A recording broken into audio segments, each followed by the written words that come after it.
I'm Alex Frank, and the Cincinnati Bengals, they made some big swings on day one of free agency. But, Coach, in the wise words of Kobe Bryant, the job is not finished. Oh, absolutely. I tell you what, they picked up two great picks. Um, and now it's a matter of, finishing the job. There's still a lot of free agents that are out there that can help. And that really kind of sets it up for their whole draft, uh, kind of the draft angle that they're going to end up taking.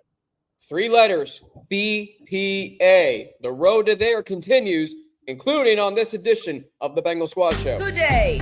It's the Bengals Squad. Everything Cincinnati Bengals every week. Breaking down all the big hits and game-changing plays from the Queen City.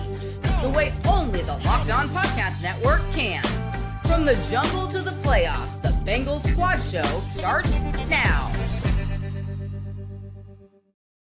Yes, it does. Welcome to the Bengal Squad Show, live on Locked On Bengals and the Locked On Podcast Network, your team every day. We are the #1 sports podcast network in America and the world. I'm Alex Frank. He's Coach Art Valero. You may notice Coach in a different location. That's because he is now, and we want to congratulate him, the running backs coach of the Orlando Storm of the United Football League. So, Coach, back into what he has done for 45 years.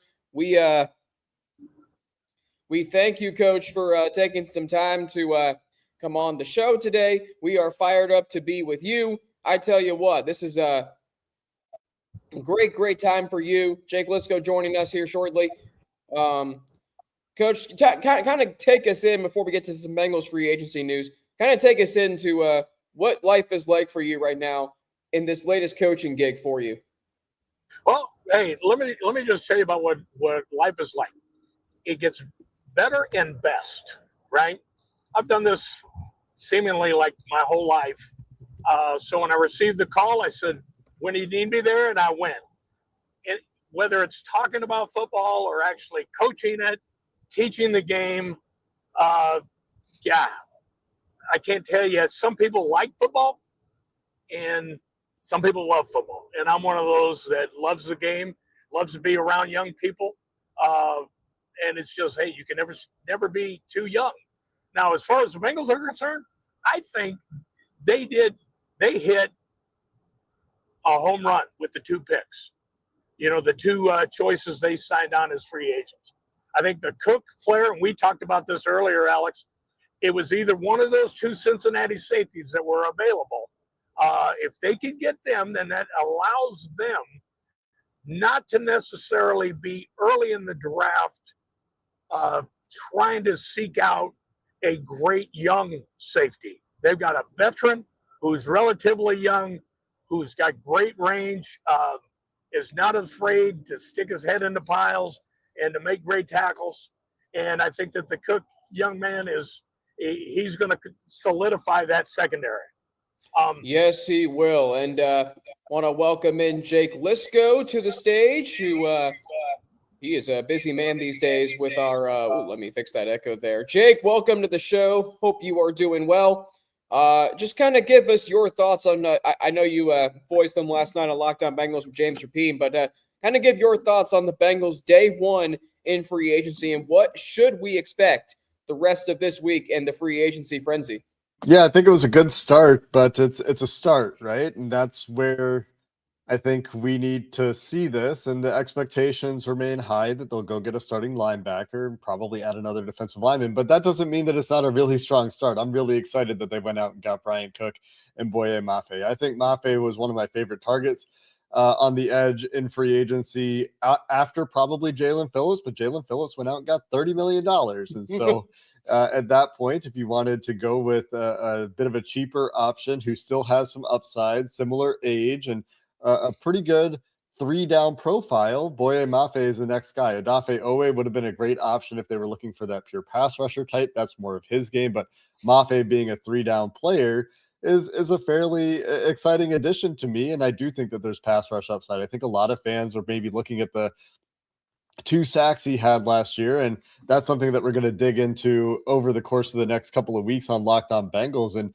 get into his tape and how his role changed when Mike Macdonald arrived in Seattle. Meanwhile, Bryan Cook was by most accounts, the top free agent safety available, certainly of those that actually made it to the market. And I mean, it's tackling, right? How many times have we talked about tackling in the last 6 months? Way more than I would like to, I'll tell you that for sure. And Bryan Cook should be the polar opposite as a tackler at safety than Geno Stone. As far as what's next, day 2 has been a pretty quiet day for the Bengals in the last 6 years in free agency. So we'll see if there is another move coming today. In the last few years, it was Mike Gesicki a couple of years ago on day 2 of the tampering period, i.e. Tuesday, that the Bengals agreed to terms with Mike Gesicki. And then you have to go all the way back to Mike Hilton and Chidobe Awuzie for the last time the Bengals did some notable day 2 deals. And so we'll see if there's anything coming today, but I would certainly think this week they're still looking to add, at the bare minimum, a linebacker and probably another player on the defensive line. And again, I'll preface this. If any news breaks while we are live for this next hour, we will pivot and we will talk about who the Bengals potentially sign. Jake, I know you've been very busy these last few days, 24 hours, 48 hours. So if you need a dip, you obviously can go do that. But, Coach, I'm going to go back to you because Jake brings up Boye Mafe. Didn't have a lot of sacks last year, only 20 in his 4 seasons with the Seahawks. But for me, what I tell fans is look at who he played next to on that Seahawks defensive line, Leonard Williams and Uchenna Nwosu. I think you have to look at that and say now Mafe's coming to the Bengals where he's going to be the guy on the defensive line when it comes to edge rushing. I think that should get fans excited. Without a doubt. I think that what he brings and when they announce that he's an edge guy, the first thing that comes to everybody's mind is he's a true pass rusher. But this young man has done a outstanding job stopping the run in his career. So he's like Jake had talked about, he's a 3-down player, and you don't have to run in and get necessarily a pass rushing specialist, but it also leaves the door open that in the draft you could go get that guy because you've got somebody that's very, very stout right now against the pass and has shown that he's got that ability in him. Now they were so loaded in Seattle with defensive linemen. It's like pick your poison. Who would you rather go against? And if I was in the NFC North, I'd say, who would you rather go against? The guys the Bengals have or the guy that Baltimore now has? That's a tough call. But if you got 2 of them, you're even better yet.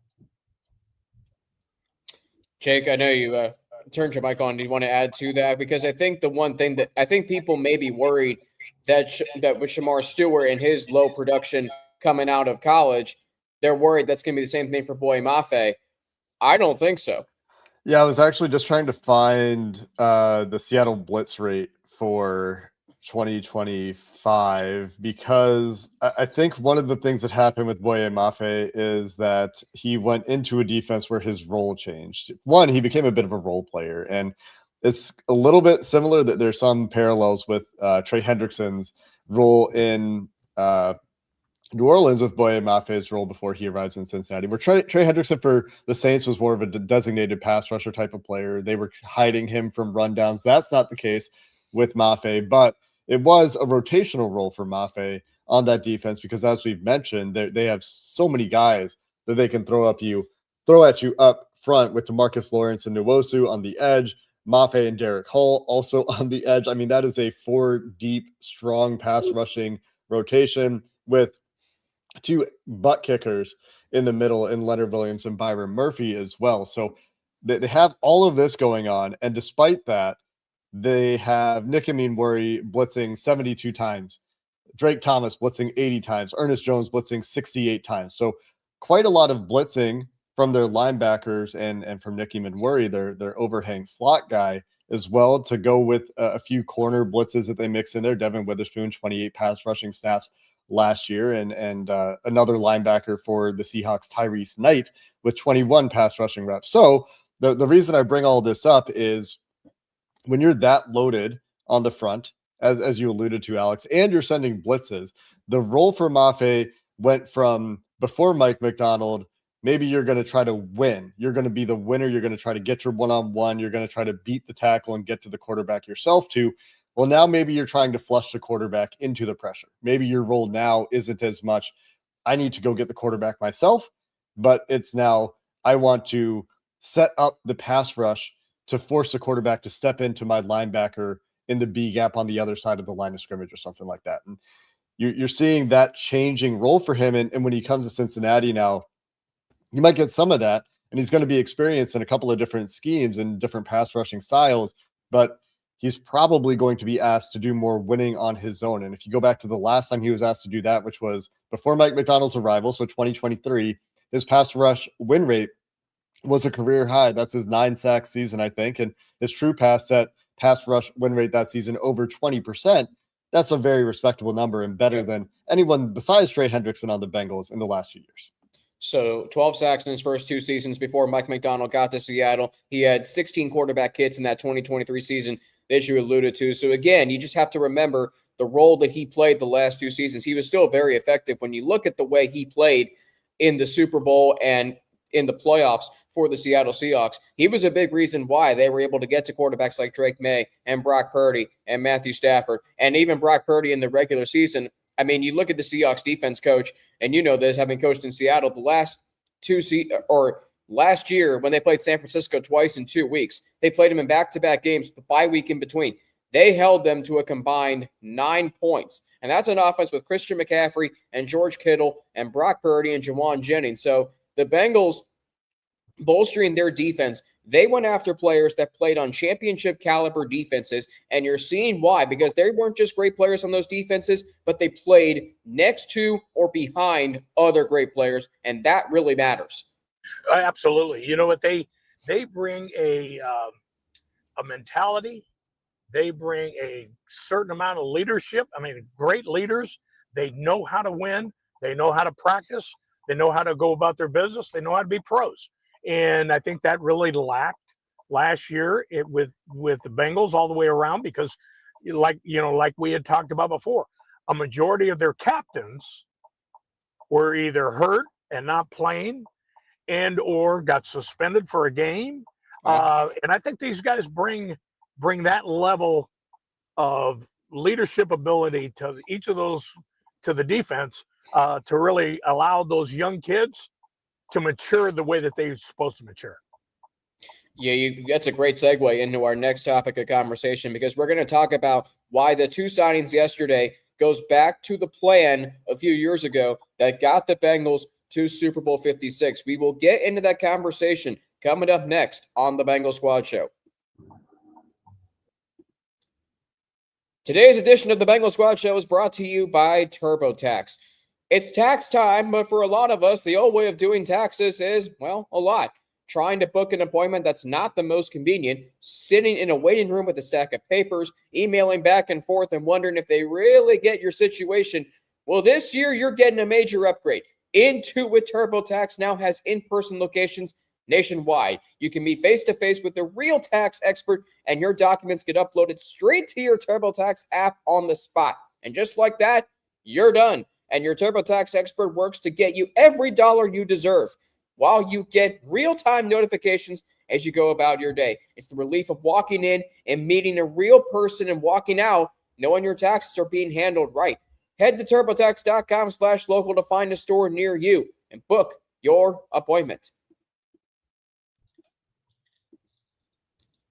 Back here on the Bengal Squad Show with Coach Art Valero, Jake Liscow, Alex Frank with you. The Bengals making big swings in day one. Safety Bryan Cook from the Kansas City Chiefs. Defensive end edge rusher Boye Mafe from the Seattle Seahawks. It may take a little bit for us to officially learn how to pronounce his name, but I think we got a good understanding of that, courtesy of our good friend Paul Daner Jr., Boye Mafe. So we'll remember that.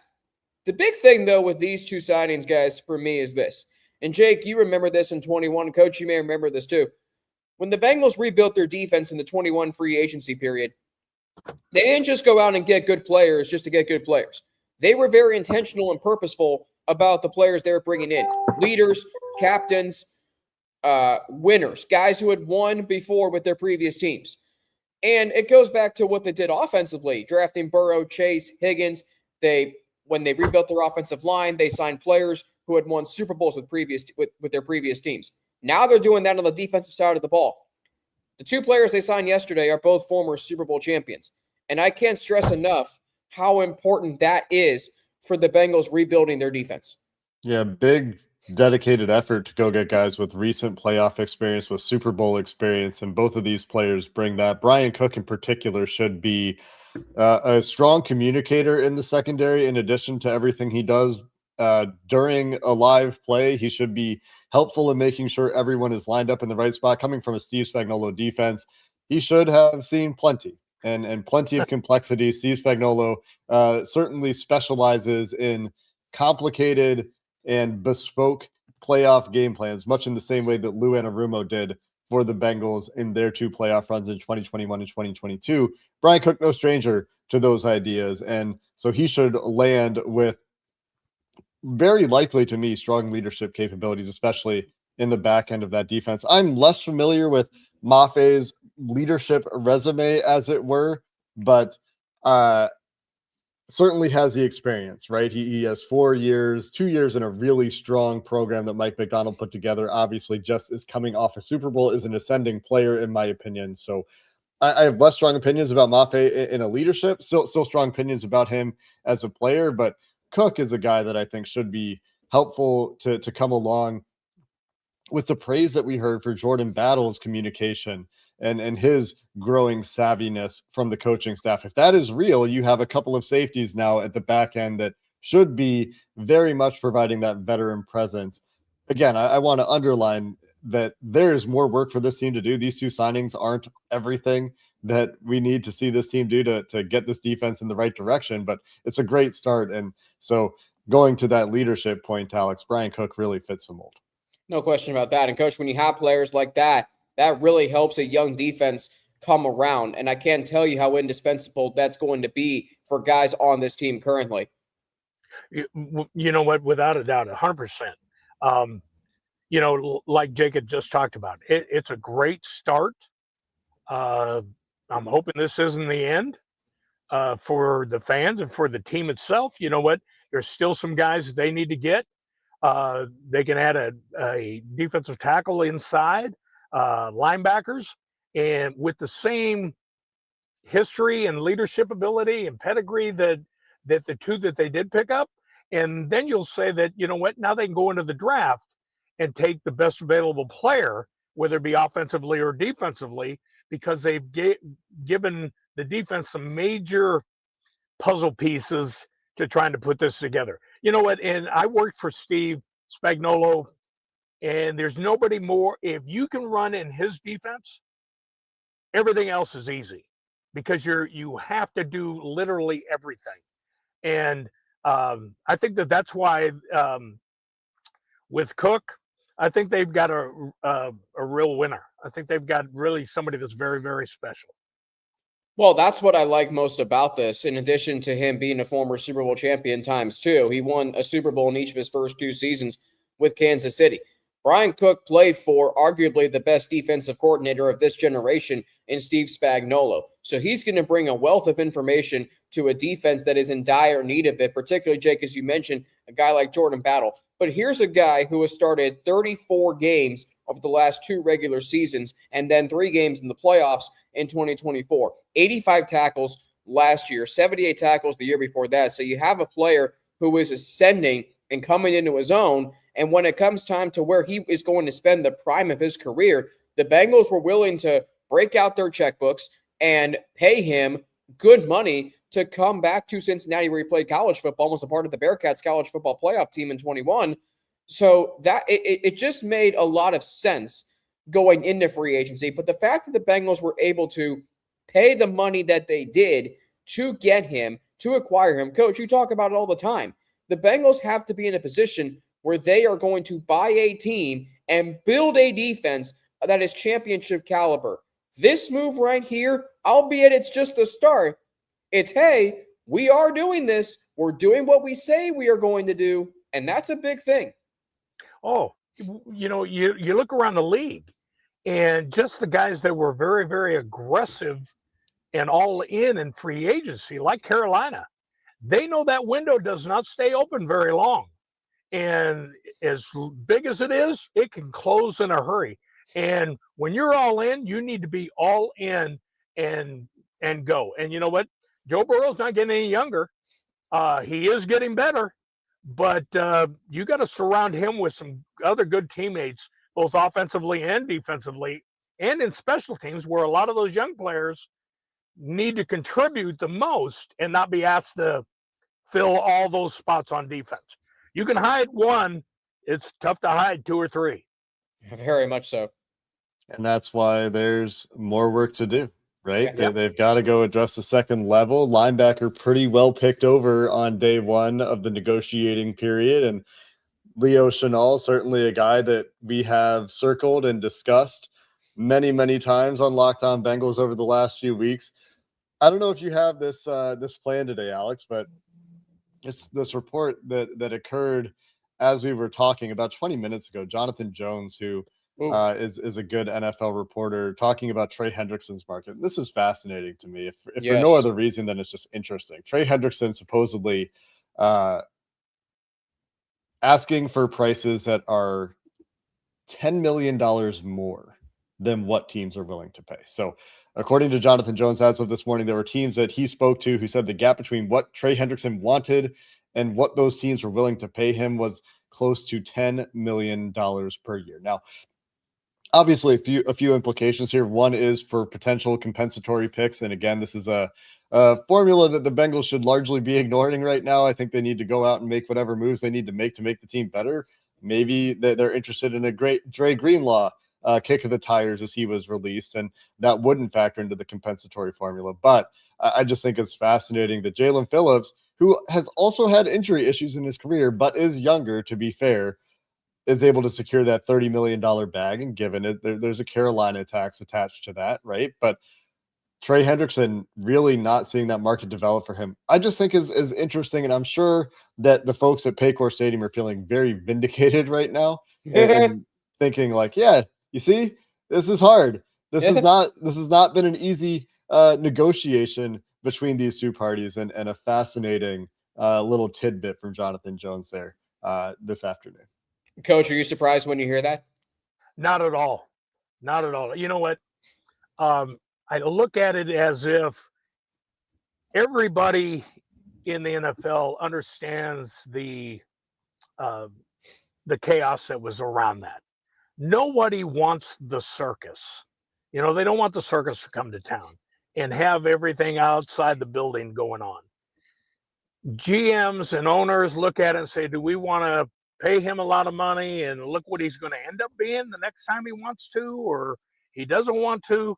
And I think that a lot of people are staying away. And then if he's asking for so much more than what people are willing to pay, boy, you're going to price yourself right out of the market. I think the injury has really impacted his market as well. I think that if he had played last year and kept up the pace that he started this season with, he probably finishes the season with 12 sacks, maybe more. And then his market probably exists.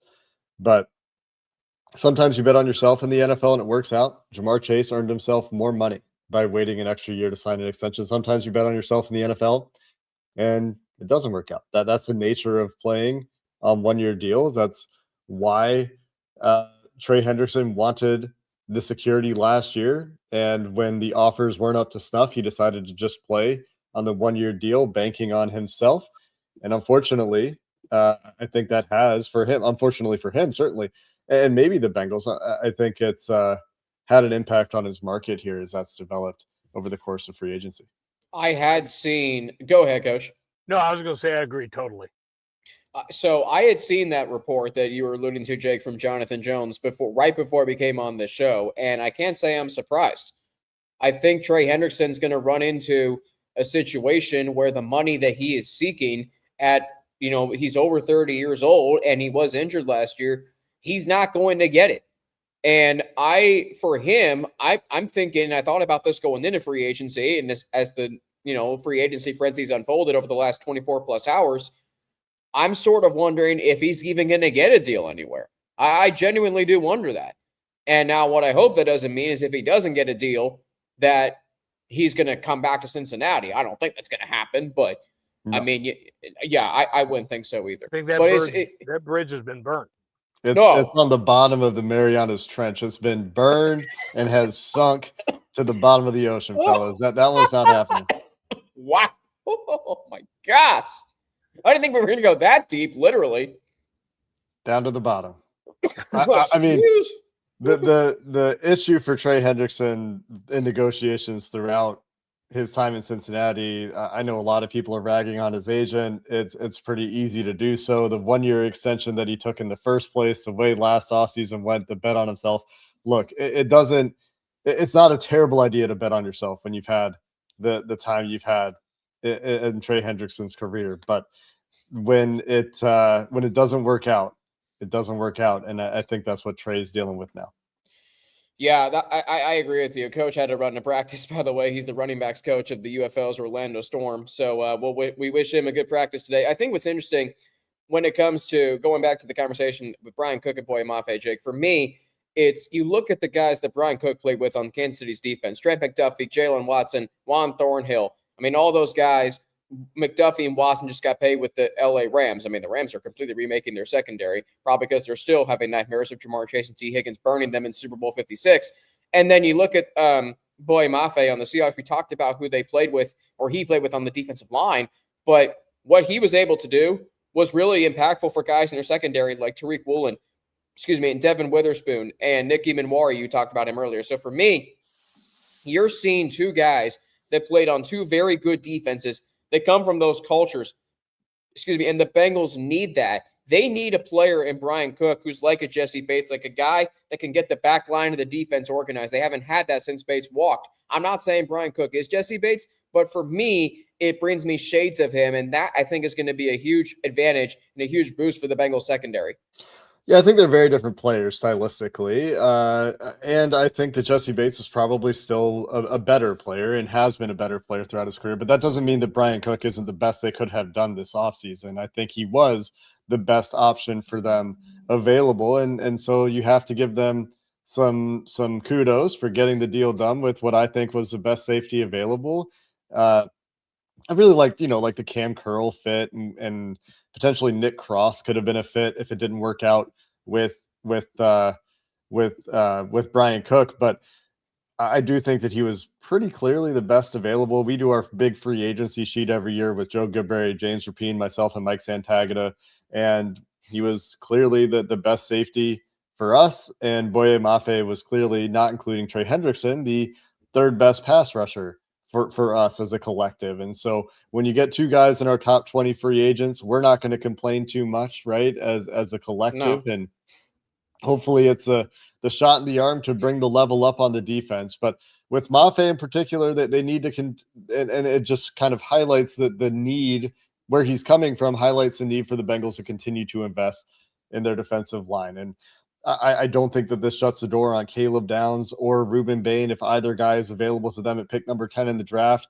If you were to add Ruben Bain to this group, you would be deep and strong at the edge rushing position. You'd have some versatility with Ruben Bain and with Shamar Stewart, the ability to kick inside. But they lost Trey Hendrickson and Joseph Osai, and so they do need to continue to add in that room. And we're still looking for that interior juice. And when you compare it to where Mafe is coming from in Seattle, the depth that they had on that defensive line was so paramount. And it's not just the edge guys. And we talked about it. They go 4 deep on the edge with quality players, quality pass rushers who can do their job. It's part of why Mafe's playing time was contained a little bit in Seattle. And the two guys they have on the interior, just phenomenal.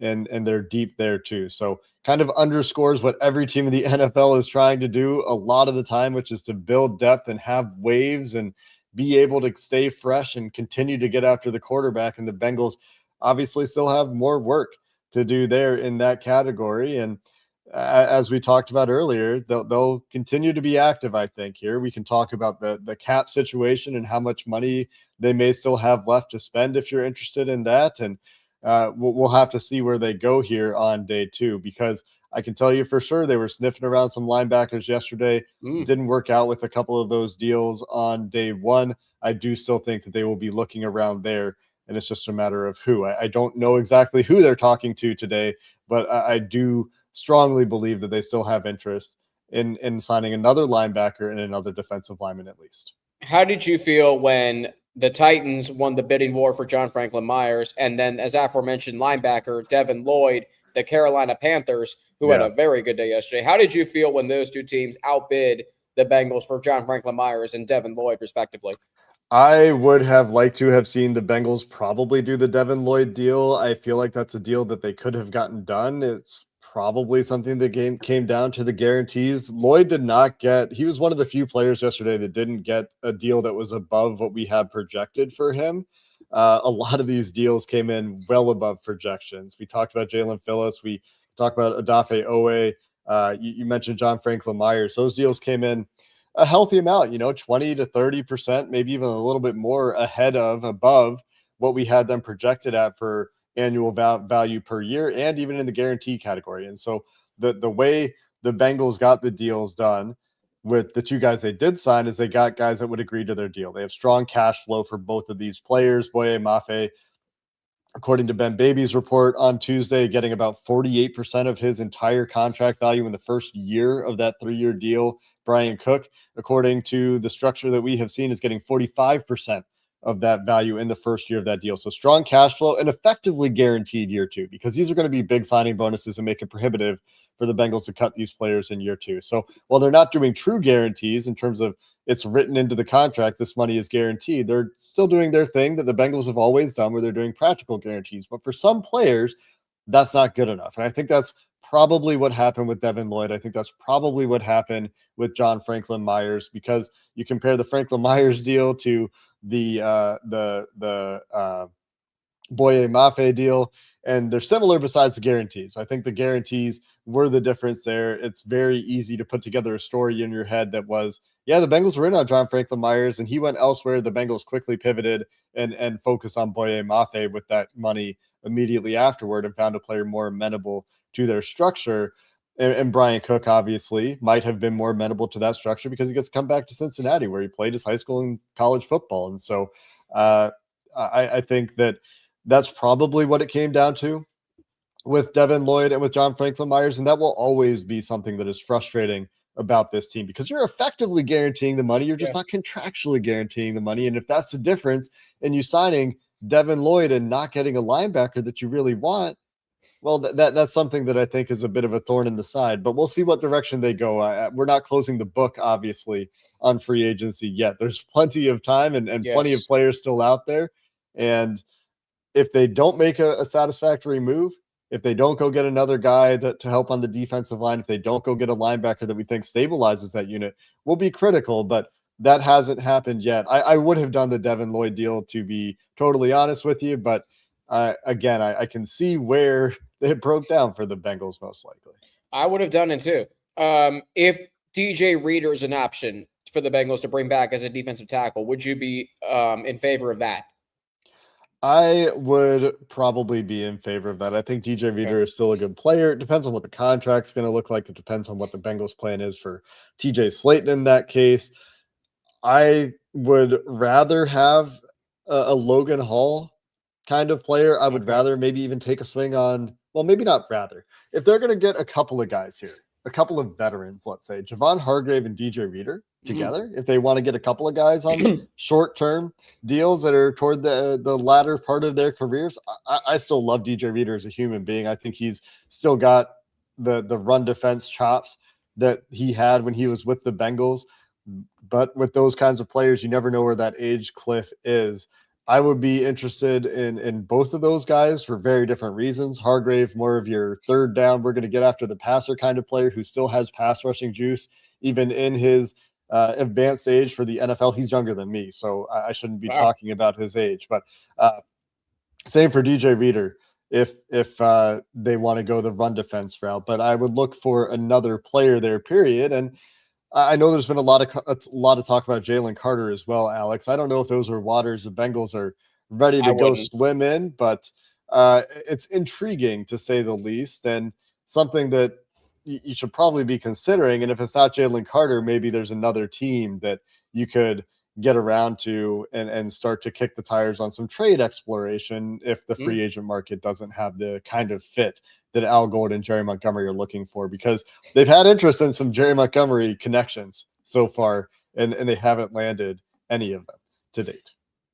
One final stat on Bryan Cook. You may have seen this. Geno Stone had 23 missed tackles last season. Bryan Cook had 22 in his 4 seasons combined with the Kansas City Chiefs. One quick note, the Detroit Lions are signing Isaiah Pacheco, the former running back of the Kansas City Chiefs. That's an interesting signing there after they traded David Montgomery to the Houston Texans. So how did Bryan Cook and Boye Mafe impact the current players on the Bengals defense, guys who still need to take a step forward and prove themselves? We'll get into that conversation next on the Bengals Squad Show. College basketball is nonstop right now. Look, it's champ week. There's big games. There's tight spreads. There's momentum swings every single night, from early tip-offs to late-night West Coast shootouts. Got the West Coast Conference Championship game tonight at 9 o'clock.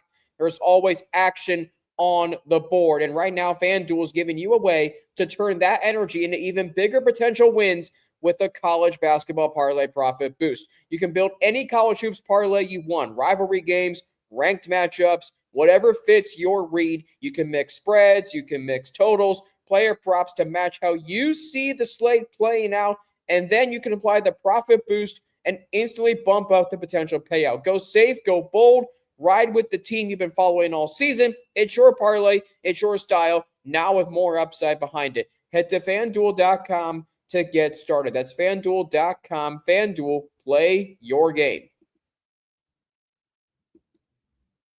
Interesting day of free agency, day one yesterday around the NFL. Jake, I think for me, the team that really stood out, and I'm not saying they stood out because of the right reasons. I actually kind of think they overpaid for some players. The Las Vegas Raiders. And they gave Tyler Linderbaum $81 million. Not all of it's guaranteed. They gave Nakobe Dean $50 million. They also signed Quay Walker. I'm not a huge fan of him personally.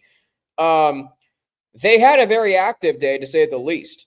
But I think back to the Bengals in 2020 when they signed DJ Reader and Von Bell, and there were those who said they overpaid for them. The Raiders have been so bad for so long that maybe they felt like they had to overpay just to bring in some quality players to kind of get them back to at least competitive, relevant status. Yeah, there's a bad team tax. The Raiders paid it. I think the Panthers paid it a little bit yesterday for at least one of the deals. And the Panthers aren't as bad as the Raiders, don't get me wrong, but there's a bad team tax. And we've seen the Bengals have to pay that at times. And the Bengals also pay a no guaranteed money tax at times to make sure that some of these players will agree to their structures. But the Tyler Linderbaum deal is I don't even have words. I did center. I did a stream yesterday with Joe Goodberry for about 5.5, 6 hours for the first bit of free agency. And when Linderbaum signed, I thought there was a typo. I thought they meant 4 years, not 3 years. He reset the center market by 50%.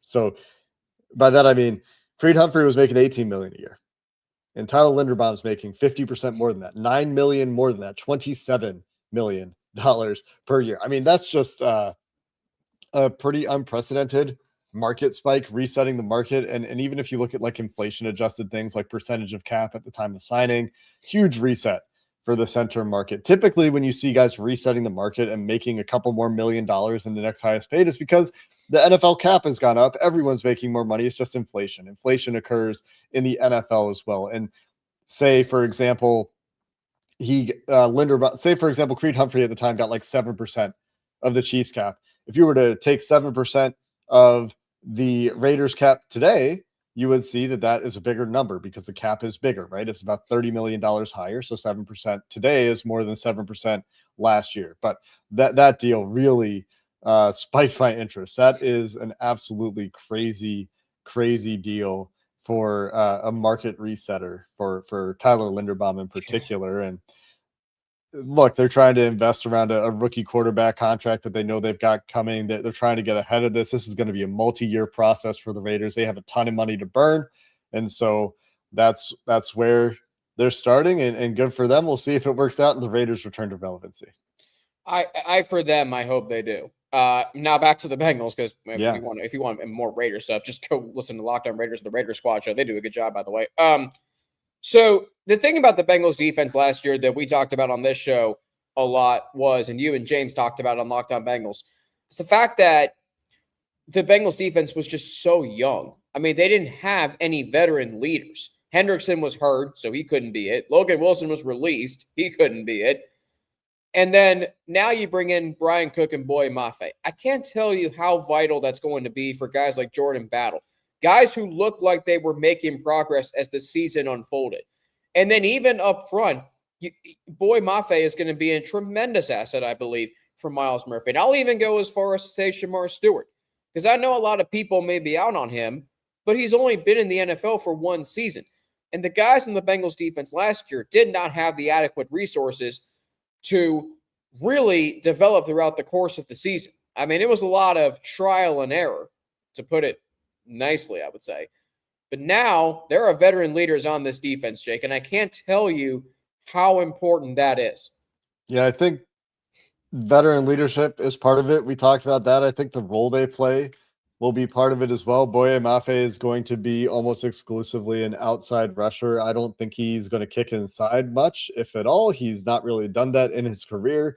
And so you wonder where the roles are for the down roster defensive ends, in particular last year's first round pick, Shamar Stewart. And what does it mean for having Myles Murphy, who is ascending and drawing praise and leading to potential extension conversations and fifth year option conversations. And you have that to go along with the investment with Boye Mafe and the first round pick, Shamar Stewart. Probably this means Shamar Stewart is going to play a little bit more inside. And when you talk about pass rushing downs, he's going to play inside in a wide alignment, probably right over the tackle. And you'll have Mafe or you'll have Myles Murphy outside in a wide alignment. And we'll see how they deploy those guys. But I think that is one of the schematic differences that you get right away with Mafe, is that he and Myles are probably your outside guys on pass rushing downs. And right now, if there's no one else added, it'll be Shamar Stewart and probably BJ Hill. Maybe they'll use Chris Jenkins a little bit in this role because they seem to like to, even though Jenkins hasn't shown a lot as a pass rusher yet. Maybe he can take a step in year 3. And that's why we're still talking about the interior, right? And the need to go get another interior guy, another pass rusher. But probably this solidifies Shamar Stewart's role a little bit in year 2 and points to the direction the Bengals want to go with him, which might be you're going to be more of an interior pass rusher. We'll play you outside on base downs, and we'll see what progress is in store for Shamar Stewart as well, right? Because he's got all of the burst and straight line speed in the world and power in the world. Similar athletic profile to Boye Mafe, but more athletic in terms of straight line power burst. So maybe there's some lessons there from Boye Mafe that can be imparted to the young developing Shamar Stewart as well. But look, you can never invest too much in your defensive line. And so hopefully that puts them in the right direction. As far as the safety part of things, I do think it'll be interesting that to see how exactly Bryan Cook is used alongside Jordan Battle. Both guys have played a lot of free safety. Both guys can be split field safeties if they want to do more two deep safety stuff. In the latter part of the year, they were playing a lot of single high safety. Bryan Cook can do some of that for you as well. But again, he's not like Jesse Bates in that role. He's not as athletic or instinctual quite as Jesse Bates. He doesn't have that read that he's going to know where the quarterback's going before the quarterback necessarily knows where he's going quite as consistently as Jesse Bates. I just have a really high opinion of Jesse Bates. And so I think Bryan Cook is really good, but I'm still very interested to see what direction they go at safety, where, like, what if they do end up drafting Caleb Downs? How does that reshape the plan for them at safety? Because they're talking so high about Jordan Battle right now, and they did at the combine. So many members of this Bengals front office and coaching staff. So that one will continue to be interesting. But at the baseline, we know that the tackling will be better at that point. I mean, you have one of the worst tackling safeties in the NFL to one of the best. And yeah. I think that for that alone, even if everything else is the same, that's a huge upgrade with the tackling issues this team has had in the last 2 years. Well, I don't think it's going to be the end. I mean, the two moves they made yesterday, I don't think they're the two biggest moves. You think back to last year, on day 1 of free agency, the Bengals signed TJ Slayton and Oren Burks. And we all said, okay, fine, but this hopefully is going to be the step to bigger signings. No, it wasn't. Now, Chase and Higgins getting extensions, yes, was big. But it was clear the Bengals did not view their defense as needing a lot of new players last year that they do this year. If there's anything that these two signings to me say about the Cincinnati Bengals, it's the fact that they recognize their defense was nowhere near where it needs to be for this team to be championship caliber. And that letter that Mike Brown wrote to the fans the day after the last game of the regular season, where he mentions that Zach Taylor and Duke Tobin are the right guys to help get this team to championship contention again. Okay, great. Duke Tobin at the combine. We have the resources to attack the offseason in a big way. Okay, great. But they're backing it up, and that's the thing that matters. Now, with they Bryan started Cook, to, right? There's more to do. There is. No question about it. They started to, though. These are not, Bengals type deals. These are real big boy free agency deals. Sorry to cut you off. Keep going. No, you're fine. I think, too, what's interesting is, and you mentioned this earlier with Caleb Downs, he's not off the board for the Bengals. No. Just because you've done what you've done doesn't mean that Caleb Downs is not in play for you in the NFL draft. I think he is. I personally would like to see Caleb Downs next to Bryan Cook. Now, what does it do for a guy like Jordan Battle? I'm not sure. I'm not sure what the Bengals are going to do with Jordan Battle this offseason. I could see them giving him an extension, picking up his fifth-year option. I could see them not doing either of those things as well. I think Jordan Battle is a good player. I think he can be a good player, even better player, now that he has a guy like Bryan Cook next to him. And that's what I think is interesting here. Yeah. Because, when they signed Geno Stone in 2024, the Bengals thought, well, 7 interceptions last year, certainly that can help Jordan Battle. Wrong. And then this year, they're like, okay, we need to go get a guy that's more than just interceptions. Bryan Cook doesn't have that many interceptions, but what he does have is a high PFF grade. He has very low missed tackle rate. I like those things. And he is ascending, and he's going to spend the prime of his career in Cincinnati. That right there, and how it relates to Jordan Battle, I think is a really, really good thing for the Bengals and why they signed Bryan Cook. You got a couple of players here. You mentioned the prime of their careers. You're getting both of these guys at 27 for 3 years. That's exactly where the Bengals like to play ball. 26, 27, we'll give you 3 or 4 years. And that's how the Bengals do things. That's how they've been doing things. So both of these guys accepting their structures and really fitting the kinds of player archetypally that they like to go sign, the guys that are ascending for second contracts. Both guys that really seem to fit the money that they got, they should help this team. And like we keep talking about, we'll see what's next. Yeah, I think that's the thing that is most exciting to me, because you're seeing them take big swings. They understand that they just can't sit on their hands this offseason. They're not close to winning the Super Bowl or getting back to the playoffs. They maybe thought that the last 2 off seasons after 2 straight 9-8 seasons. They went 6-11 last year. And everything they thought was going to go right last season came back to blow up in their face.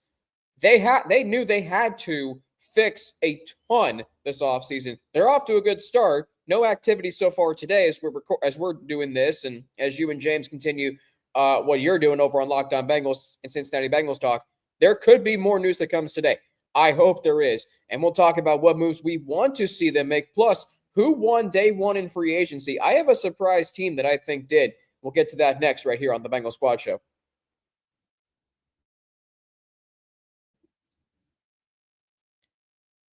I'm going to tell you, Jake, the one team that I think won yesterday in free agency. And it's not the Carolina Panthers. And it's not the Tennessee Titans either. I'm going San Francisco. They signed one guy? Who else they signed? They signed one guy. I think they only signed one player. But for me, they're signing Mike Evans. Because you look at what's been going on in their division. They saw the Rams remake their secondary. They saw Jackson Smith and Jigba and Rashid Shaheed torch them last year in the playoffs. They needed another wide receiver because Brandon Ayuk's not it. Clearly. Yeah. And they wasted a ton of money in him. But getting a guy like Mike Evans, not just a great player, but a guy who has not had any issues throughout his career aside from Marshawn Lattimore, and that's ancient history at this point. They get a guy who has been there, done that. He's been remarkably productive over his first 12 seasons, I think they got a steal. And I think when push comes to shove this upcoming season, they will have won this first day of free agency. I know it's one move, but for me, it's a very big one. I think it's a good move for them. I have a hard time pegging them as winners for one move, but it might be the best individual move when you talk about a value per dollar kind of thing.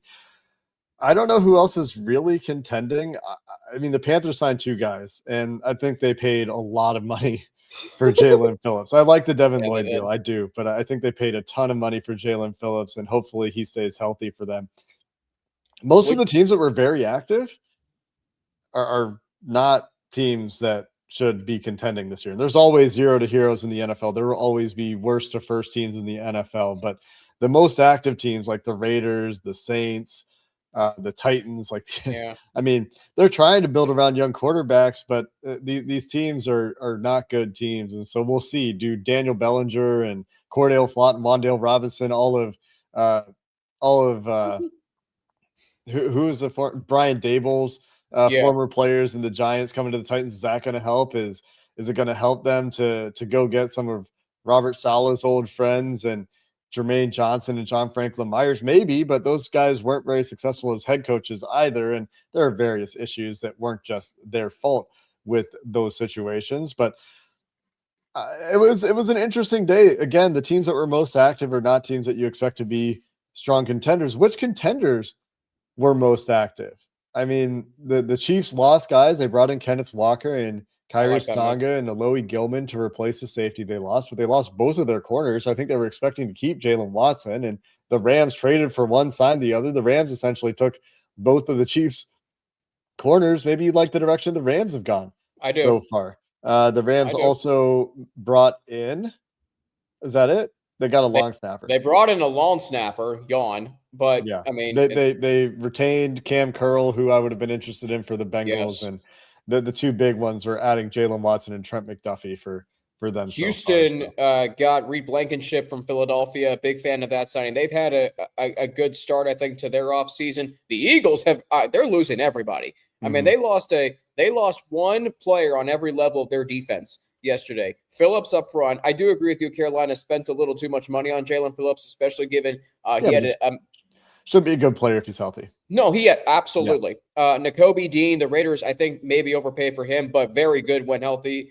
like Jalen Phillips. And then Reed Blankenship, you want to talk about a stalwart at safety. Houston got that to an already very tenacious defense. They also extended Sheldon Rankins, former Cincinnati Bengals. So, yeah, I think going back to the Bengals, obviously they need a linebacker. They need a defensive tackle. I know Leo Chenal is the name being heavily mentioned. If not him, I go down the linebacker list and I go to Caden Ellis. I've always liked him with the Atlanta Falcons. I don't know, Jake, if you've thought about him a lot. Yeah, we've talked about Caden Ellis. There's a connection to Mike Hodges, the Bengals linebacker coach Okay. as well. But once you get past those 2 guys at linebacker, you're talking about guys that are pretty long in the tooth, but you're hoping still have some juice left. You're talking about like Levante David, Bobby Wagner kind of players that still can play. Shaq Thompson that can still play, but they've lost the step a little bit. And after that, like Matt Milano, who seems to be really on a negative trajectory. Yeah. And then I'm not really sure where you go. Like Jermaine Pratt is like Isaiah Simmons, Landon Roberts. The options, Bobby Okereke would be a really interesting one, and Yeah. Drake Greenlaw would be potentially interesting as some bounce back candidates. The options dry up pretty quick at linebacker, though. That's why that's probably got to be next. I think there's a lot of guys left out there in the edge market who could be that additional piece for you on the defensive line. If they're looking for one more edge player, there are a few guys that are still interesting on the defensive interior, and that's what I'm looking at next. And again, day 2 of free agency so far has been really slow. Like 11 minutes ago, we have a $2 million cornerback deal that all the national reporters are talking about because things are going that slow right now. And Ashawn Robinson was just released by the Panthers. So Whoa. is that one that's going to be interesting? I'm not sure. Should the Bengals go after him? I don't know. I would need to think about that one a little bit. I don't know that I entirely have gotten my head around where Ashawn Robinson is at this point in his career, but the options are still out there that were still out there last night. It's been a really slow day so far, and we might see it continue to be slow for a few more hours. We'll see if things pick up here, and we'll see where things go. It's been quiet on my end too. I'm not necessarily hearing a ton of ton of ideas as to what exactly specifically the next move might be. A'Shawn Robinson, real quick, 30 years old, turns 31 on March 21st. So that is in 11 days from now. He was on the Rams in 21. You may remember him. He was on their defensive line. He may have gotten overlooked with Von Miller and Aaron Donald there as well, but could be an interesting depth piece if you make a bigger swing at defensive tackle. I know we've talked defense in free agency, and obviously they need to make more moves on that side of the ball. Yeah. Should they make any free agent signings on the offensive side of the ball? Well, I liked Charlie Kohler, and he went out and got $8 million a year, I think, from the Rams, Chargers. And so I'm still interested in a more versatile piece at tight end. I've seen some people ask about Okonkwo in various places. I don't think that that's exactly the fit that the Bengals should be looking for, more of a receiving only kind of player, a bit smaller. And they have a couple of guys like that in Gesicki, and they brought Tanner Hudson back for better or for worse. They really like him. The quarterbacks really like him and trust him. And so I would still be interested in that depth piece at tight end. I would still be interested in a swing tackle and upgrading the swing tackle spot where I really don't trust Cody Ford. You think about the edge rushers in this division. If they lose a tackle to an injury, I do not want Cody Ford to be out there dealing with the edge rusher quality in the AFC North. So if you can get better there, I would certainly welcome that. You're looking for an interior offensive line piece as well, and that could even be just a return of Lucas Patrick or a similar caliber player. But I would be looking to move on from Cody Ford. I know he's very well liked in the building. I know that the players on the team really respect and enjoy Cody Ford's presence in the locker room, but the on-field stuff from Cody Ford, despite how fun it was to watch him catch a pass last year, and I enjoyed that as much as anybody. I would be looking to make some improvements there, and maybe they kick the tires on a wide receiver 3 or depth wide receiver piece, but again, that's pretty low priority to me. I think you could even explore that on day 3 in the draft, where the Bengals have 4 picks right now. They don't have one in the 5th round, 5 picks. They don't have one in the 5th round, but they have 2 6s, 2 7s that could let them move up a little bit if they need to somewhere in day 3 or get a little bit more diverse with what they're targeting for depth. And so those are the things that I'm thinking about on offense. And in the order of priority probably would be some swing tackle, tight end, potential wide receiver depth, and a backup interior lineman if they want to go that direction and they want to bolster things with Jalen Rivers and Matt Lee being their only guys right now. Did you think Washington overpaid for Odafe Owe? I think a little bit, but I also get it. He's one of the better. He's probably, after Jalen Phillips, he's probably the best young pure pass rusher available. It's just that he's like Trey Hendrickson when he was coming from the Saints. He's just such a 2-down player and such a late breakout. And so how much of Owe is real Owe and how much is this a one-hit wonder? And I think some of that concern does exist for Bryan Cook as well.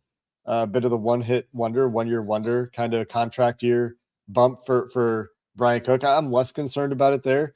Odafe Owe took a change of scenery to get into that Jesse Minter defense in Los Angeles to take that step. And they really hit him from the run game, both in Los Angeles and in Baltimore. So for a designated pass rusher type of player, it is a lot of money. But if he does go on the Trey Hendrickson trajectory and he is that impactful as a pass rusher, and he could be, because it does seem like he's taken a step, then they'll probably be pretty happy with that contract in a few years. But it's a little bit more than I thought. But again, that's going to happen in free agency. And when you're talking about a couple $1 million a year, probably not the end of the world for most teams. What was your initial reaction to the Ravens sending 2 first-round picks for Max Crosby? Yeah, I think it's pretty annoying, right? It makes them better in the short term. I think Max Crosby is a good player. I'm glad that Amarius Mims exists for the Bengals, and I'm looking forward to that matchup. That'll be fun in some ways, as long as it's not prime time in Baltimore on Thursday night. It'll be fun. Max Crosby has 4 career regular season sacks in 3 games against the Cincinnati Bengals. They all came when Ryan Finley was playing quarterback back in 2019. The Bengals have done a decent job against Max. He's had some injury issues of his own. And so the middle ground here, the probable reality of this thing is, what version of Max Crosby are they getting? Has he been slowed down by the injuries the last 2 years, or will they get the pre-injury version of Max Crosby? I would bet they'll get a pretty good year out of him, at least this year. I would bet he'll be very motivated, and they will be very motivated to do everything they can to get the most out of him. You could see that outcome. But if he does deal with injuries again, if those injuries have started to slow him down, we might look back on that one and say, boy, that's a lot to pay. Even if he's good, I think it's a lot to pay. But doesn't matter how much you pay if you win. And that is what the move signifies for the Ravens. They're trying to get this thing this year. They're trying to make significant moves to help themselves this year. They have a lot of work to do themselves, I think, on that team, and they're going to be trying to do it with the first-year head coach.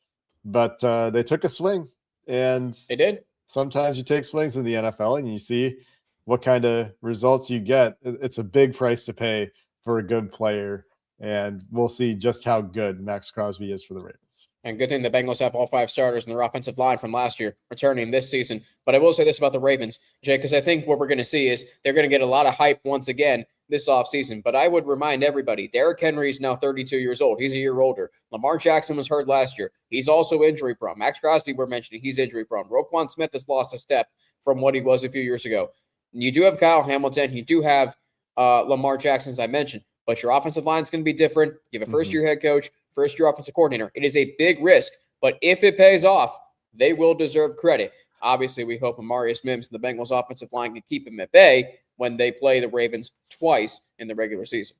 Yeah, Lamar's a good player. They're going to have to figure out that offensive line. I think that's going to be what they have left to do. They're going to restructure Lamar Jackson's contract to free up a bunch of cap space, and they'll have to figure the rest out. I think a big one to figure out is going to be Madubuike, whether or not he's returning. He was training apparently recently. There's some talk that it was a career ender for him, and that's a big one that we don't really know on the outside yet. If Madubuike gets back, that's a huge shot in the arm for that roster, and we'll see how it all plays out. They have work to do too. I think a lot of these teams in the AFC North have quite a bit of work left to do here this offseason. We'll keep it here on the Bengals Squad Show. We got another episode Friday. Jake, you and James locked on Bengals. Plenty of content coming out on that end this week. Bengals Squad, the twice-a-week long-form conversational supplement to the daily Locked On Bengals podcast that Jake Liscow hosts alongside James Rapine. We are the #1 sports podcast network in America and the world, your team every day. For more on how to become a member of the Everydayer Club, visit LockedOnPodcast.com/everydayer.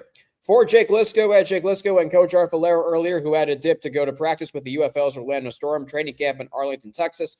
I'm Alex Frank at Frankie_90. Have a great rest of your day. Have a great week. We'll talk to you Friday right here on the Bengals Squad Show, part of the Locked On Podcast Network, your team every day.